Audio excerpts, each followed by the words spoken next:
A ver, situámonos a principios del siglo XX. En ese momento, la psicología estaba, digamos que en una encrucijada. Quería ser una ciencia de verdad, pero tenía un problema gigantesco, uno que provocó una auténtica batalla de ideas. Y la pregunta del millón era esta. ¿Cómo diablos estudias científicamente algo que no puedes ver, ni tocar, ni medir, como la mente? Una pregunta tremenda. Y esta duda no solo dividió a los grandes pensadores de la época, sino que fue la chispa que encendió un conflicto que, cambiaría la psicología para siempre. Bueno, en nuestro análisis de hoy vamos a meternos de lleno en esa batalla. Primero, veremos por qué los métodos iniciales no funcionaban. Luego, cómo surgió una mentalidad más práctica en Estados Unidos. De ahí, saltaremos a Rusia para ver el giro hacia lo observable y cómo eso llevó a la revolución conductista. También exploraremos la respuesta que decía, esperen, hay que ver el cuadro completo. Y cerraremos con el legado de toda esta pelea. Muy bien, empecemos por el principio de todo. Antes de que la psicología se convirtiera en la ciencia que es hoy, tenía que resolver un problema interno, un obstáculo enorme que eran sus propios métodos. En ese entonces, el método principal era algo llamado introspección. Suena complicado, pero la idea era simple. Se le pedía a la gente que, literalmente, mirara hacia adentro y describiera sus propios pensamientos y sentimientos. Pero claro, aquí hay un problema fundamental, ¿no? La persona que está siendo estudiada es la misma que está haciendo el estudio. Y eso genera una crisis de objetividad tremenda. Y claro, esto era un callejón sin salida. Piensen en esto. Los reportes eran totalmente subjetivos. ¿Cómo verificas lo que alguien dice que siente? Imposible. Además, no eran nada fiables. Dos personas podían vivir la misma experiencia y describirla de formas completamente distintas. Encima, no se podía usar ni con animales ni con niños. Y el golpe final, el punto más crítico, es que los demás científicos decían, oigan, esto no es objetivo. Esto no puede ser una ciencia de verdad. Ok, ante esta crisis empezó a surgir una alternativa, pero curiosamente no nació en un laboratorio de Europa, sino en un lugar y un momento muy específico, los Estados Unidos justo después de su guerra civil. Y a esta nueva corriente la llamaron pragmatismo. El nombre viene de pragma, una palabra griega que significa acción, práctica. Y su idea central era para la época súper radical. Decía algo como, olvídense de las verdades abstractas. El significado de una idea está en lo que hace, en sus consecuencias prácticas. En otras palabras, lo verdadero es lo que funciona, lo que es útil. Y ojo, esta forma de pensar no salió de la nada. Nació en un momento muy concreto, justo al terminar la guerra civil, con un país en plena ebullición, lleno de fábricas, trenes, una expansión económica brutal. Y fue un grupo de pensadores en Cambridge, que irónicamente se hacían llamar el Club Metafísico, quienes tomaron todo ese espíritu de hacer cosas, de buscar soluciones prácticas, y lo convirtieron en una filosofía. Entonces, ¿cuál era el punto clave aquí? Para los pragmatistas, el conocimiento era simplemente una herramienta para resolver problemas. No andaban buscando verdades absolutas y eternas. De hecho, adoptaron algo llamado falibilismo, que básicamente significa que cualquier creencia, cualquiera, está abierta a ser revisada y criticada. La verdad, en esencia, era algo que se construye, algo que funciona hasta que deja de funcionar. Pero bueno, mientras todo esto pasaba en Estados Unidos, al otro lado del mundo, en los laboratorios de Rusia, se estaba cocinando una solución, todavía más radical para el problema de la mente. Aquí, la figura clave al principio fue un tal Ivan Sechenov, y su idea fue de verdad revolucionaria. Él dijo, ¿saben qué? Toda la actividad del cerebro, hasta el pensamiento más complejo, incluso el lenguaje, todo se puede reducir a simples reflejos. Básicamente, que toda nuestra vida mental se podía explicar con procesos de excitación e inhibición en el cerebro. Nada más. Pero claro, quien realmente llevó esta idea del laboratorio al mundo fue Ivan Pavlov.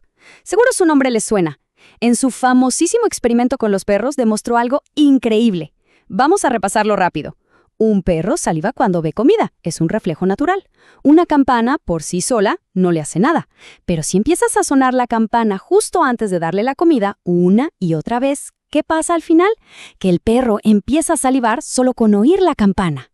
¡Boom! Pavlov demostró que un comportamiento se podía aprender y, lo más importante, se podía medir y explicar de forma totalmente objetiva, sin tener que preguntarle al perro qué estaba pensando. Y ahora veamos cómo esta idea de medir todo de forma objetiva, que nació en Rusia, cruzó de nuevo el Atlántico y en Estados Unidos la llevaron a su extremo más radical. Aquí entran en escena los conductistas. En 1913, John B. Watson lo dejó clarísimo, sin rodeos. Publicó una especie de manifiesto donde decía: la psicología es una ciencia natural, puramente objetiva y experimental. Y su objetivo: predecir y controlar la conducta. Y fue tajante: aquí no hay lugar ni para la conciencia ni para la introspección. Fuera, se acabó. Y aquí es donde vemos el choque de trenes, la gran división. Por un lado, la vieja escuela de la introspección, que quería estudiar la conciencia para describirla, y por el otro, el conductismo, que decía, no, vamos a estudiar el comportamiento, lo que se ve, y lo haremos con experimentos para poder predecirlo y controlarlo. Era un rechazo absoluto a todo lo que la psicología había sido hasta ese momento. Luego llegó B.F. Skinner y llevó el conductismo todavía más lejos, con lo que llamó condicionamiento operante. Demostró que el comportamiento no solo se moldea por lo que pasa antes, como la campana de Pavlov, sino por lo que pasa después, por sus consecuencias. Piénsenlo. Si una conducta tiene una recompensa, un refuerzo positivo, es más probable que se repita. Si tiene un castigo, pues lo contrario. Es una idea potentísima que hoy vemos en todas partes, desde cómo se enseña en las escuelas hasta en el diseño de las apps del celular. Pero a ver, un momento. ¿De verdad se puede explicar toda la complejidad de la experiencia humana reduciéndola a estímulos y respuestas? Pues no todo mundo estaba de acuerdo. De hecho, en Alemania surgió una tercera corriente, una que decía que tanto los introspectivos como los conductistas se estaban perdiendo lo más importante. Su lema es, probablemente, una de las frases más famosas de toda la psicología. El todo es más que la suma de sus partes. Así es, hablamos de la psicología de la Gestalt. Lo que ellos decían era que la percepción, la conciencia, no va de pedacitos aislados, va de conjuntos, de totalidades que tienen un significado. La idea clave de la Gestalt es que nuestra mente no es un simple espectador pasivo que recibe información y ya. Para nada. Es una constructora activa de la realidad. Constantemente está organizando la información que le llega por los sentidos para que tenga sentido. El ejemplo clásico es este. Si vemos varias líneas separadas que forman la silueta de un círculo, no vemos varias líneas, ¿verdad? Vemos un círculo. Nuestra mente solita rellena los huecos. Este principio tiene un nombre. Se llama la ley del cierre. Y es solo una de las muchas leyes que la Gestalt describió para demostrar justo eso, que la mente es activa, que construye lo que percibe. El punto es que el sujeto no es pasivo, sino que le da significado a lo que ve, creando activamente su propia experiencia del mundo. Entonces, ¿qué nos queda después de toda esta batalla de ideas? Pues que a esa pregunta con la que empezamos, la de cómo estudiar la mente, al final no hubo una sola respuesta ganadora. Lo que hubo fueron múltiples respuestas, todas compitiendo entre sí. Vamos a resumirlo. El pragmatismo dijo, estudiamos lo que sirve, lo que tiene efectos prácticos. El conductismo le contestó, no, estudiamos solo lo que se puede ver y medir, la conducta.